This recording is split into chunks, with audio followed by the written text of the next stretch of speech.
Today's storm. Ferry service resumed today to and from Fire Island after dangerous conditions shut it down yesterday. CBS News' Janelle Burrell joins us live in Bayshore with more on this cleanup efforts. Janelle.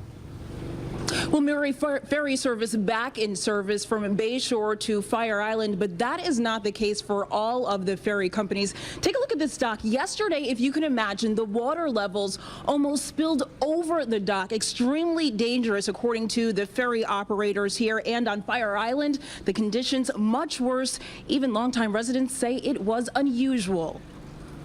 Severe flooding, and it was just scary. With 2 feet of water inundating many parts of Fire Island during Tuesday's nor'easter, mail carrier Jonneigh Adrion wasn't sure she'd even be able to make it home. In the center of the village, there's a retaining wall that has like an island there, and the water completely breached it, so it was just, you couldn't even tell there was a retaining wall there. The level of the Great South Bay got so high, ferry operators to Fire Island suspended all service.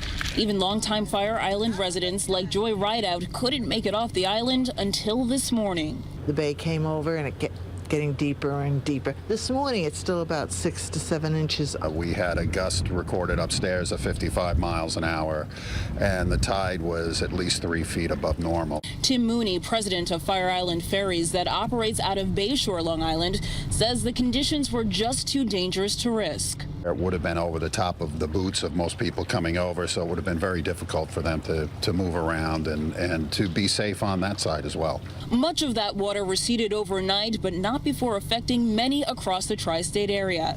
In fact, earlier today, rainwater still flooded the parking lot of the ferry company in Sayville, Long Island, where service remains canceled until tomorrow. This morning, service from Bayshore resumed, but some residents hope the Fire Island flooding will be a lesson going forward. If they don't shimmy up the island somehow, it's going to be Sunrise Highway.